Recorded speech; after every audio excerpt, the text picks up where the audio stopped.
What's going on, everybody? Welcome into episode 49 of the MudWatch Sports Podcast on this Thursday, February 6, 2025. I'm your host, Zach Malama. Before we get started, please subscribe below. Follow all of my social accounts. Let's start things off with the breaking news out of Queens late Wednesday night. Pete Alonso has signed a 2-year, $54 million contract to come back to Flushing and play once again for the New York Mets. He gets $30 million this year, then an opt-out after year one. If he takes his player option in year two, he'll make $24 million plus a $10 million signing bonus that Alonso gets to come back to the New York Mets. When you look at this deal overall, the opt-out I feel like is huge. It just gives Pete Alonso another prove-it type of year as he heads into his 30s now, and a first baseman that has a lot of power and is a good fielder. But I mean, really, the Mets looked at that and said, well, he's into his 30s now. Do we really want to give him that long-term deal that we were really looking at? Just a couple of years ago, he was offered that 7-year, $158 million deal. It was reported. And in the end, he turns that down. He looks for that monster contract heading into this season. And it was a down year overall production-wise for Pete Alonso. Only 34 home runs, 88 RBIs, batted .240. I mean, that's after 2022 where he was offered that 7-year deal where he had 40 home runs, 131 RBIs, and batted .271, a monster season in the end. Then it went downhill in terms of his average, only batted .217 in 2023, had 46 home runs, 118 RBIs, and then you're leading into this season. I already said it, 34 home runs, 88 RBIs, batted .240, just not good enough in the end to get that monster contract once again and really put some doubt in Mets fans' minds, in Mets people's minds. It just did not work out for a guy like Pete Alonso in terms of that long-term deal. But I think this is a good move for him. Gets that prove-it year, like I said, where he can look towards a bigger contract heading into next season if he opts out after year one. Looks like he's probably going to do that, but you never know in terms of how his production is this year. Really needs to step up big time, and he knows it. I think there's really a chip on his shoulder, and it's really not towards the Mets. It's just overall towards himself and his production in the MLB. With that drop, he really needs to prove himself here, and he gets that prove-it year here with the New York Mets making $30 million. So I think it's a big-time deal, and in the end, the Mets probably win the battle here between them and Pete Alonso. But the Mets really don't care about that right now. They get Pete Alonso in a lineup right behind Juan Soto and Francisco Lindor. They're looking set to really challenge here in the National League.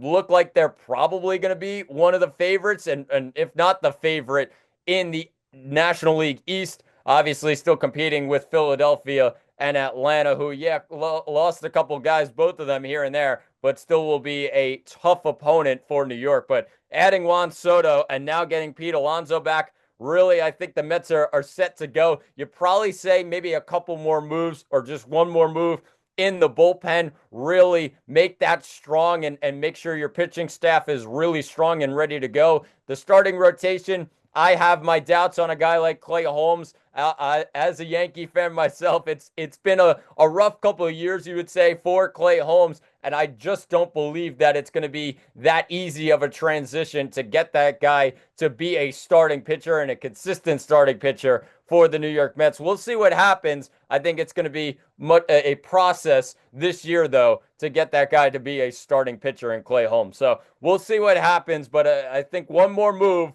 in the bullpen, and this team is ready to roll. I don't know how close they are to the LA Dodgers, who I think are just miles ahead of everybody across the MLB, but I think they could be number two or challenging towards number two in the National League to really be the biggest contender behind the Los Angeles Dodgers in the National League. So we'll see what happens, but the Mets get the deal done. Pete Alonso coming back to Flushing on a 2-year, $54 million contract that brings him back to Citi Field. Let's finish things off today in the NBA, and the trade deadline is in full effect today. and it's just about an hour away from now where the NBA trade deadline will officially close. And when you look at a lot of these trades, let's go back to yesterday.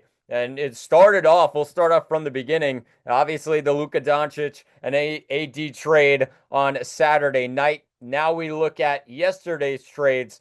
Kyle Kuzma is dealt to the Milwaukee Bucks along with Patrick Baldwin Jr., Jericho Sims, and a 2025 second round pick. The Wizards are the second team in the deal. They end up getting Chris Middleton, AJ Johnson, and a first round pick swap in 2028. The Knicks, the third team involved, they get DeLon Wright and cash considerations. Knicks end up dealing Jericho Sims. Finally, we're looking at that, and with Mitchell Robinson coming back, they have three centers then, and it was about time to deal a guy like Jericho Sims and see what you could get for him. In the end, the big one in this deal is Kyle Kuzma. He gets dealt to Milwaukee, and when you look at the Bucks, they were trying to deal a guy like Chris Middleton, who, yes, he's been a phenomenal veteran for them for 13 seasons in Milwaukee, but the injuries just continued to pile up. And at age 33, it was about time to move on. I mean, a guy who was coming off the bench this season because he could not stay healthy enough and only played 23 games this season so far. 16 of them, he came off the bench. So when you look at it, Middleton, it was just about time that Milwaukee moved on from him. And they add Kyle Kuzma, who's averaged 21 points per game in each of the last three seasons from 2022 to 2024. I mean, he's been really, really strong for Washington. And in the end, it's been a bit of a slow season for Kuzma, averaging 15.2 points per game, 5.8 rebounds per game, along with 2.5 assists per game, only shooting 42% from the field and 28 from three-point land. But this is a guy who's 4 years younger than Chris Middleton, and they end up getting him in to really pair with this offensive juggernaut that they're looking at with Damian Lillard as well as Giannis Antetokounmpo. And I think this is a big move for Milwaukee. They add another guy and really get that third piece next to those two-star players. And Milwaukee, who had a slow start to the season, really middle of the pack right now in the Eastern Conference and playing well at the 4 and 5 seed. They're really sticking in there right now. And I think this is a big-time move for the Milwaukee Bucks. They bring in Kyle Kuzma and get a guy like Chris Middleton out the door. So big time move for Milwaukee. But that was just the beginning for this NBA trade deadline saga as we look back at yesterday once again. The big deal of the day, Jimmy Butler heads to the Golden State Warriors, and a lot of noise still going on about this deal. The rest of the teams involved, the Utah Jazz and the Detroit Pistons, still have some things to figure out as part of this deal. But let's focus on the Warriors and the Heat here.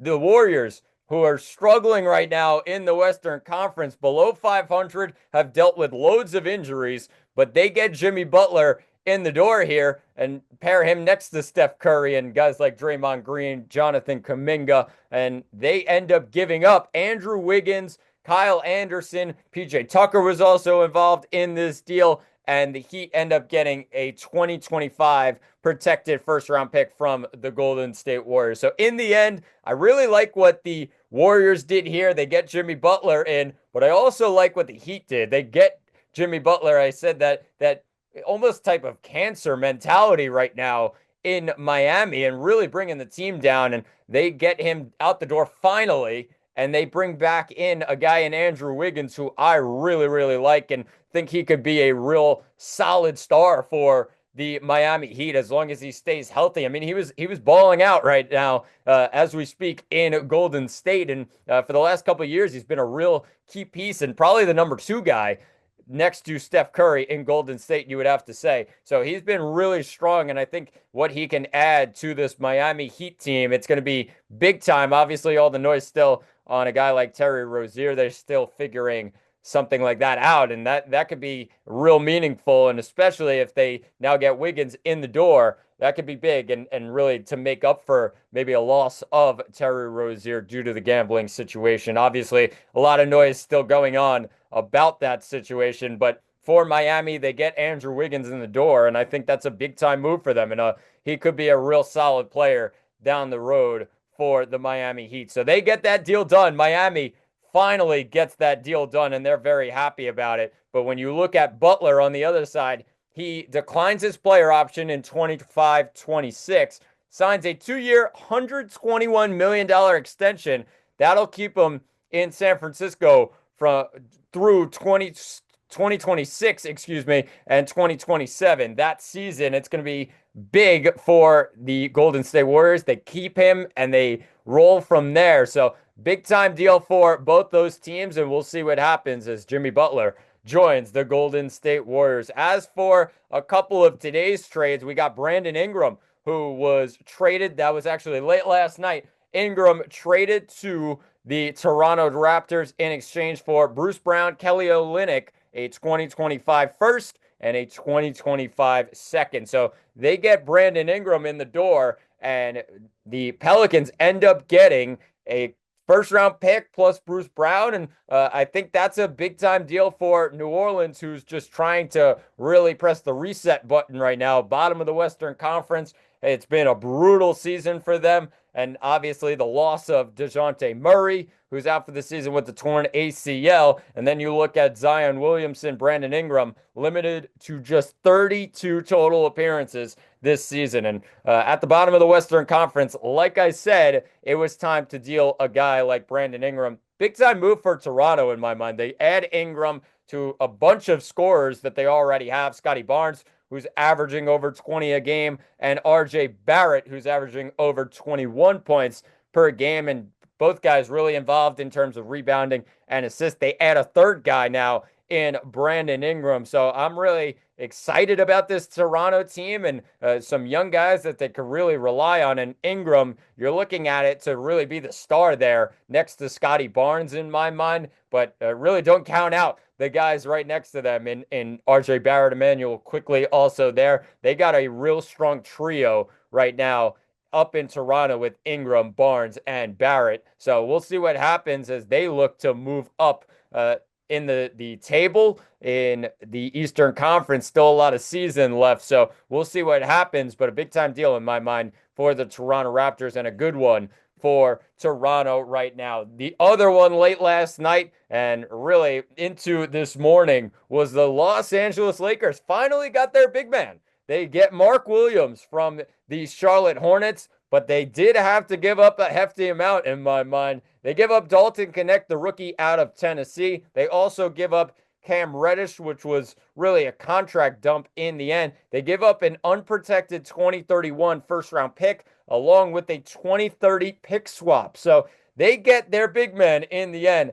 I just think it may have been a little bit too much for a guy like Mark Williams, who's only played 22 games this season. Yes, he's back and healthy and missed the month of November. He's back and healthy now and has been playing recently, and they end up getting the big that they needed, the rim protector that they needed. He's averaging 16 points a game, 9.8 rebounds per game, and has a bunch of dunks in 22 appearances with the Charlotte Hornets. But when you look at it overall, I just think maybe Dalton Knecht could have been something out in LA, and then they end up trading him to the Charlotte Hornets. We've seen real good signs out of Dalton Knecht. I think in the end, when people look at it, they say, well, they didn't give up Austin Reeves, so they were probably bound to give up a guy like Dalton Knecht. Yeah, that's probably fair. I mean, Mark Williams is 23 years old, still very young, and a young 7-footer that they could really rely on now for years to come. But in the end, I just think Knecht could have been something, and maybe a little bit too much the Lakers gave up in this trade. But I mean, that shows how desperate they were to get Mark Williams in the door and get a big man in the door after trading Anthony Davis and just leaving themselves with Jackson Hayes down low. Now they add Mark Williams to that deal, and also with Christian Wood being out due to injury for a long period of time, now they have those big men down low. So that's a big time move for the LA Lakers. They end up getting the guy that they were looking for in Mark Williams, a big time trade for LA. And they add Williams to the fold down low. So that's a big time trade. And then we get into today's trade, as there's been just a couple of them, but the biggest one in my mind to talk about, the Cleveland Cavaliers taking themselves to another level. they traded Karis LeVert, Georges Niang, as well as 3 second-round picks and 2 pick swaps for DeAndre Hunter. And they trade with the Atlanta Hawks and get Hunter in there for this season. And Hunter's been a big-time player so far in his NBA career for the Atlanta Hawks. And when you look at this season, averaging 19 points per game, 3.9 rebounds per game, just over an assist per game, shooting 46% from the field. I think in the end, this is a big-time move for the Cleveland Cavaliers. They add another piece to this already stacked starting lineup, you would say, for the Cleveland Cavaliers, and they get a real strong scoring small forward here who could play good defense and be almost a 3-and-D type of player, shooting 39% from 3 this year as well. That's a big-time deal for DeAndre Hunter and a big-time deal for the Cleveland Cavaliers, and I think they're ready to roll. They're going for it big time. Obviously, why wouldn't they? With the best record in the Eastern Conference right now, they're ready to roll, and it should be interesting adding DeAndre Hunter to the fold now. I think that's going to be a big-time move for the Cleveland Cavaliers and put them into real prime contention to come out of the Eastern Conference. Big-time move for them, and they end up getting their guy. What a move it is for the Cleveland Cavaliers. So a lot of trades still going on, and obviously some more noise on that. We'll get to it tomorrow, but that'll do it for episode 49 of the MudWatch Sports Podcast. Please subscribe below. I've been Zach Malamud. Thanks for watching, and talk to you all on Friday.